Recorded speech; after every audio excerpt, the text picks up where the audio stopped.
decisão do STF, do Alexandre de Moraes, sobre a votação acerca da permanência ou não de Carla Zambelli.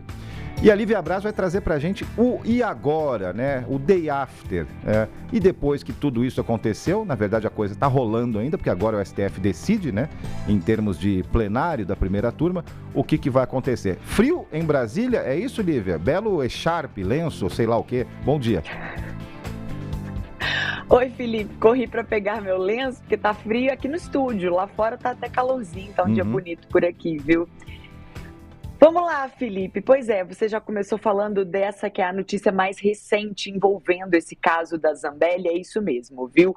Ontem, depois da decisão do ministro Alexandre de Moraes de determinar a anulação, né, dessa não cassação da Zambelli, ele pediu ao ministro Flávio Dino, que é o presidente da primeira turma do STF, que agendasse para hoje uma sessão virtual para que os demais ministros pudessem, então, confirmar ou rejeitar essa decisão que ele tomou ontem. Flávio Dino já acatou esse pedido, já colocou para hoje, entre 11 da manhã e 6 da tarde, a agenda, né, dessa sessão virtual para referendar, então, essa decisão do ministro Alexandre de Moraes.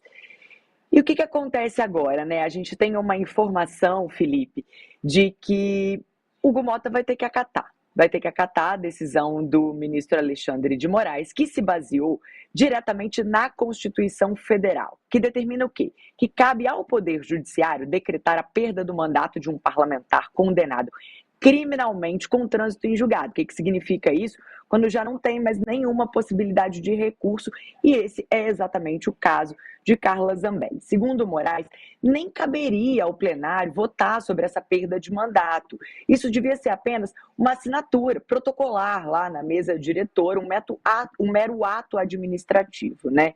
Vamos dar uma relembrada nesse caso? Na madrugada de quinta-feira, 227 deputados votaram a favor da cassação de Carla Zambelli e 110 contra. Só que eram necessários mais 30 votos para que o mandato dela fosse cassado, ou seja, 257 votos. E aí a representação sendo arquivada. O que, na verdade, né, Felipe, gerou aí, eu acho que um descontentamento de toda a população, né? A gente passou o dia ontem sem entender essa decisão e eu confesso que eu fiquei esperando aquela novela, né, que a gente vem falando, que é um desentendimento, um mal-estar entre os poderes, o que acabou acontecendo, claro, né? Não desagradou só a população, né, que viu isso acontecer, que viu esse mandato ser mantido pelos deputados, mas desagradou, claro, aos ministros do Supremo e acabou gerando mais um capítulo aí de instabilidade, de mal-estar entre agora o Poder Legislativo e o Supremo Tribunal Federal, o Poder Judiciário. Então, o ministro Alexandre de Moraes, no final do dia, fez o que eu confesso que imaginei que ele faria ao longo de todo o dia. Ele deixou ali para o finalzinho, para os 45 do segundo tempo, e fez o que a gente já imaginava. Vamos falar agora do suplente. O suplente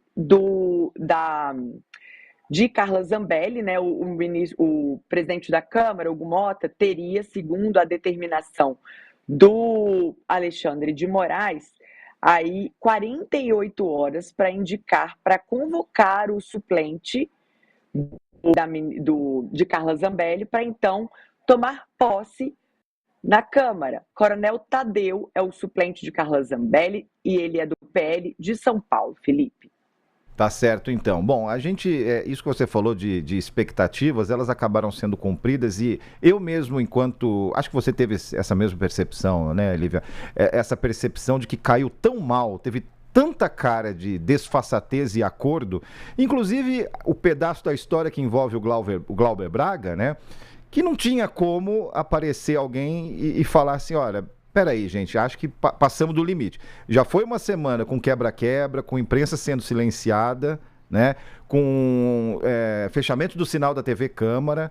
Tinha uma hora que, né, eles iam ter que dar um recuo e falar, peraí, né, vamos arrumar a casa porque a coisa tá feia. Tá chegando o Natal aí, todo mundo vai fazer a ceia com a família, não vamos passar esse vexame. Passamos, né, mas acho que acho que o Alexandre de Moraes acabou dando a própria legislação por vias tortas, né, porque senão ela ia ser caçada por falta, né, assim como o Eduardo Bolsonaro, né, assim como o Ramagem provavelmente vai ser, né. Exatamente, abre um precedente aí para esses próximos julgamentos, que foram os que você acabou de falar, né? Alexandre Ramagem e Eduardo Bolsonaro, que tem a votação também dos mandatos deles, né? Das cassações dos mandatos previstas para a semana que vem. Como é que fica essa situação? Lembrando que ficaram 2 pesos e 2 medidas aí, né? Porque o crime de Carla Zambelli é muito mais grave. A gente lembra que ela não tem nem como cumprir a agenda dela no Congresso, porque ela está presa. Inclusive, eu vi um meme ontem que eu achei muito curioso, que ela está de home office. Só que o home escrito com R, né? Fazendo uma menção a Roma. Ou seja, não tem nem sentido, né? Seria cômico se não fosse trágico toda essa história. Como é que uma pessoa que está na cadeia, condenada a 10 anos de prisão, em regime fechado, pode exercer um mandato, sabe, com dinheiro público, gastando verba de gabinete? Sabe, realmente causou muita indignação e, claro, o ministro Alexandre de Moraes reagiu no final do dia a tudo isso, né? Bom, vamos dar uma descansada agora, tudo bem, descansada ainda não, porque a gente vai conversar bastante ao longo da programação dessa sexta-feira, mas sextou, gente, vamos dar uma respirada, né? Bom trabalho para você, sextou. Lívia, toda a nossa equipe aí em Brasília. Obrigada, Felipe, até mais. 6h38 agora.